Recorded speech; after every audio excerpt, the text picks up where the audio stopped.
దేవుని స్తోత్రం. హల్లెలూయా. అందరూ బాగున్నారా? అందరూ నేను ఉన్నానని నమ్ముతున్నాను. దేవుని స్తోత్రం. హల్లెలూయా. చిన్న ప్రార్థన చేసుకున్నాం. ఆదివారం చక్కగా అందరూ కూడి వచ్చినందుకు వందనాలు చెల్లిస్తున్నాను. చిన్న ప్రార్థన. యూట్యూబ్లో చూస్తున్న వారికి కూడా నా హృదయపూర్వక వందనాలు చెల్లిస్తున్నాను.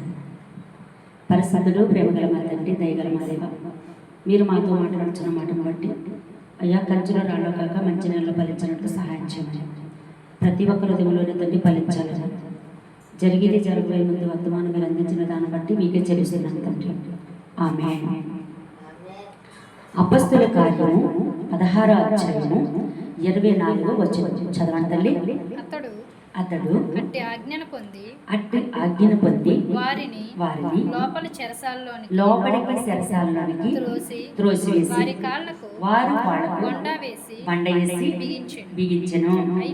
అయితే మధ్యరాత్రి వేళ పౌలును సిలాయును దేవునికి ప్రార్థించి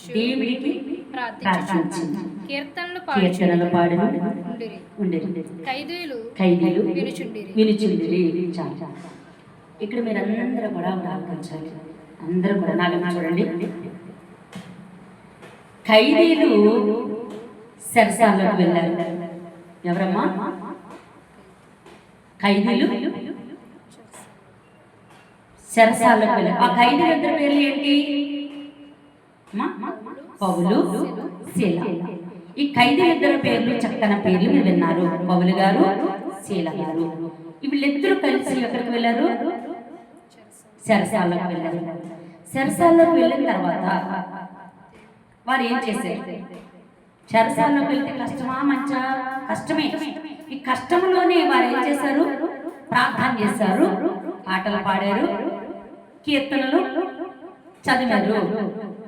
ఈ మాట మీకు ఎందుకు చెప్తున్నానంటే, కష్టం వచ్చినప్పుడు, బాధ వచ్చినప్పుడు, ఇబ్బంది వచ్చినప్పుడు ప్రభు మాకు ఎందుకు చేశాడు అంటాం. వారు అలా చేయలేదు. వారు లోపలికి వెళ్ళినప్పుడు ఒక అద్భుతం చూసాం మనం. మీరు అందరూ గమనించాలి మాట. ఏంటి అమ్మా అని అడిగితే, వారు లోపలికి వెళ్ళినప్పుడు క్రీస్తు యేసునమ్మని బిడ్డలు అద్భుత కార్యాలు చూస్తారు, దేవుడు విని చేస్తాడు అనే సంగతి చెరసాలలో ఉన్న వారికి తెలుసు, అలాగే జైలు అధికారికి కూడా తెలుసు. కనుక వారికి ఏం మిగిలించారు? ఒక బండను తీసుకుని వచ్చి ఆ బండికి మీరు కాళ్ళు కట్టి తాళాలు వేసేసారు. యేసు ప్రభువు సమాధికి కూడా పెద్ద బండను తొలించి తాళాలు వేసేసారు. యేసిన 3వ దినాన్ని వస్తానన్నాడు, అయినా వచ్చేసారు.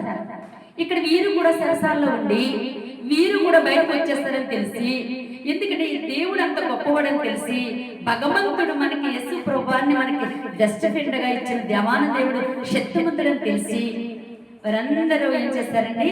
ఈ లోపల నుండి ప్రార్థించుచుండగా చెరసాల్లో ఉన్న గోడలన్నీ భూకంపం వచ్చినట్లు మనం చూస్తున్నాం. అక్కడ ఎందుకు భూకంపం వచ్చింది? సంగమ ప్రార్థన. అలాగనే ఇక్కడ చెరసాల్లో ఉన్న వారిని ఇద్దరు ప్రవక్తల ప్రార్థన దేవుడు వింటాడు. ఇక్కడ కార్యం జరిగింది. కనుక దేవుడు బిడ్డ చెరసాల్లో ఉన్న వారందరూ కూడా రక్షించబడ్డారా? రక్షించలేదా? రక్షింపబడ్డారు. అయితే అక్కడికి మేమండి సెంటర్ జైల్లో మేము ఖైదీల మధ్యలో మేము బోధ చెప్పడానికి వస్తామంటే ఎవరైనా రాణిస్తారా? మనల్ని రానివ్వరు. కనుక భగవంతునికి తెలుసు.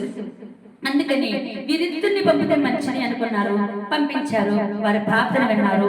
చెరసాల గోళ ఏమైనా తల్లి కూలిపోయి అక్కడ భయపడ్డారు. జైలు అధికారులు భయపడి దీపం మట్టుకు వెళ్ళి చూసినట్లు ఇవన్నీ మనం చదువుకుంటే చాలా ప్రాసెస్ ఉంది. దాన్ని పక్కన పెట్టి ఇప్పుడు ఈ భూమి మీద ప్రవీణ్ అన్న, పగడాల ప్రవీణ్ అన్న నిర్ధారించడం గొప్ప సాక్ష్యం. ప్రవీణ్ అన్న చనిపోవటం అర్ధ సాక్షి. ప్రవీణ్ అన్న చనిపోవటం హత్యు. ఇదంతా తెలుసు. ఇది జరిగే ముందు శుక్రవారం మనందరం ప్రార్థన చేసినప్పుడు ఏం చెప్పానమ్మా మీకు?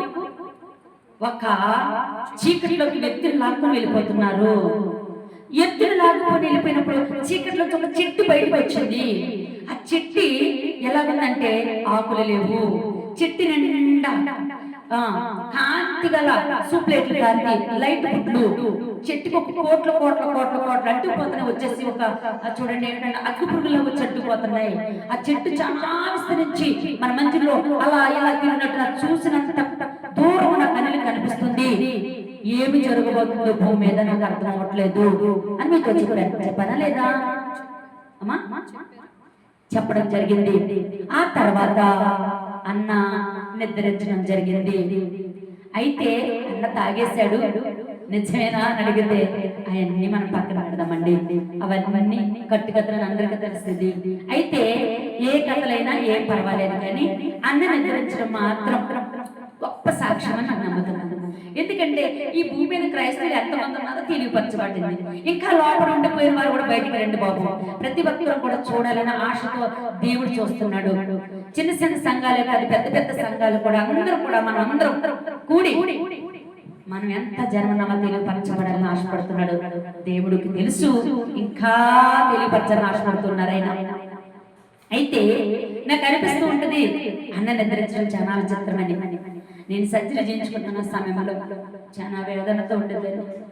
ఆ దర్శనాన్ని చూసి ఏడ్చి ఏడ్చి ఏడ్చి ఏడ్చి అయ్యా ఏంటి ప్రభువా అని ఏడ్చినప్పుడు 2023 సంవత్సరంలో నాకు ఒక దర్శనాన్ని పొందాను. అది కూడా మీతో చెప్పాను. ఏం చెప్పానమ్మా గుర్తుందా? ఆకాశం నుంచి బలమైన కుక్కల కిందకు దిగుతూ చూశాను.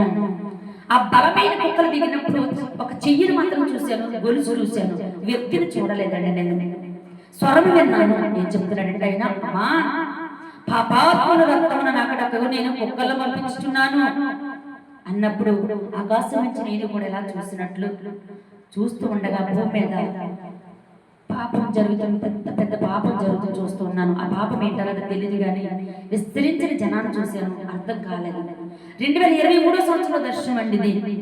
ఈ దర్శనాన్ని చెప్పకపోదాం యూట్యూబ్లో అని సంఘాలు వింటున్నారు, సేవకులు చాలా మందికి చెప్తున్నాను కదా అనుకున్నాను. కానీ దేవుడు నాకు ఒక దర్శనం ఇచ్చి తర్వాత మిమ్మల్ని ప్రోత్సహించే సంఘం అంతా కూడా చెప్పాలంటే, మీరు చెప్పాలంటే అన్నములని నేను ఈరోజు ముందుకు వచ్చి చెప్పడం జరుగుతుంది. ఎవరేం కామెంట్ నాకు ఏం బాధ లేదు, భయము లేదు. ఎందుకంటే దేవుడే చెప్పమన్నారు ఇంకా చెప్పడానికి. రోజు రోజు ఏ రోజు ఆగకుండా మీతో పంచుకోవాలని ఆశపడుతున్నాను. దేవుడు బిడ్డలారా, ప్రతి ఒక్కరూ కూడా ప్రార్థనాపరులుగా మనం ఉండాలి. రాబోచున్న కాలమంతా కూడా మనకి ఎలా ఉంటుందో తెలియపరుస్తున్నారు. మీకు మన చెప్పాను ఒక మాట, ఏంటమ్మా అని అడిగితే కొట్ల నిండా దానం ఉంది, వాటి నిండా చిలకపెట్టలు పట్టేసినాయి. వాటికి అన్యులు చాలా మంది వచ్చారు అక్కడికి. ఆ లోపలికి వెళ్ళకపోతున్నప్పుడు ఒక ప్రవక్త లోపలికి వెళ్ళారు. తర్వాత నేను వెళ్ళాను, వారందరికీ దోచులతో ధాన్యం పోస్తున్నాను, దర్శనానికి అర్థం ఏంటో తెలియదు అని చెప్పాను. నిజంగా ఎక్కడికెక్కడ కాలిపోయి ఏమీ లేకుండా ఇక్కడ యుద్ధాలు జరుగుతున్నప్పుడు మనకి కావాల్సిన చాలా ఆటంకపరుస్తూ ఉంటాయి. ఇదే కరువమా అనిపిస్తుంది. ఇంకా ఏదైనా కరువు ఉందమో, ఇంకా పెద్ద పెద్ద ప్రవక్తలకు తెలిసి విషయాలు దేవుడు ముందుగానే మనం తెలియపరుస్తున్నారు కనుక ప్రతి ఒక్కరూ ప్రార్థన చేసుకుందాం, మెలుగు కలిగిన ప్రార్థన చేసుకుందాం, అర్ధరాత్రి వేళ ప్రార్థన నేర్చుకుందాం, ప్రసివేద ప్రార్థన నేర్చుకుందాం. ఇక్కడ శర్షాలో ఉన్న వారు నిద్రపోలేదు, ప్రార్థించారు. ఇక్కడ ప్రవీణ్ నిద్రించాడు, కానీ భూమి మీద ఏ సేవకు నిద్రలేదు. ఈ మాట ఎందుకు చెప్తున్నానంటే, సంఘమైన మీరు కూడా మెలుపు కలిగిన ప్రార్థన చేయండి, దర్శనాలు పొందండి. మీరు చక్కగా ప్రార్థన చేస్తున్నారు. ఆదివారం శుక్రవారమే కాక కలవరమైన మందిరంలో ప్రతిరోజు ప్రార్థన చేయడానికి మీరు ఎంత ఆసక్తి చూపుతున్నారు. మీరు కూడా పరిగెత్తేవారుగా, ప్రవశించేవారుగా, అలాగే దర్శనాలు చూసేవారుగా ఉందాము, తల్లంచుకుందామా. అందరికీ ఈ ఒక్క మాటలు దేవుడు నాకు పంచడానికి సమయం ఇచ్చిన దేవాన దేవుడికి వందనాలు చెల్లిస్తూ ప్రార్థన చేసుకుందాం. పరిశుద్ధుడు ప్రేమగల మా దేవ, కృపా సత్య స్వరూపమైన మా తండ్రి, అయ్యా మేమునైనా మీతోని మీరు మాతోని పాలు పంచుకుంటూ ఉన్నాం. అవును ప్రభా, ఈ భూమి మీద అనేకులు తండ్రి నాయన తెలియని వారు ఉండొచ్చు, వారికి ఇంకా తెలియపరచాలి. తెలుసు తండ్రి, తెలిసి తెలియనట్టు యాడ్ చేస్తున్నారు ప్రభా, వారికి నాయన తెలియపరచండి. అన్నను ఎవరైతే చంపేశారో వారిని ఆయన క్షమించి వారిని ముందుకొచ్చి మేమే చేశామని తప్పనిసరిగా నా తండ్రి చెప్తారని నమ్ముతున్నాం తండ్రి. అవొక్కటే చాలు ప్రభా తండ్రి, ఇంకేమి కాదు. కానీ రావడానికి ఆయన భయపడక బయటకు వచ్చి మేమే చేసామని చెప్పడానికి ఆయన సిద్ధపడి అయినప్పటికీ ఆ బిడ్డను క్షమించండి, ఆ బిడ్డను కూడా ఒక బొగులుగా మార్చుకోండి. అలాగే తండ్రి నాయన అయ్యా, ఈ ప్రార్థన మీ పాదశాన్ని చేర్చుకుంటూ ఈ ఆదివారం మాకు ఎంతగానో సమయం ఇచ్చిన వందనాలు చెల్లిస్తూ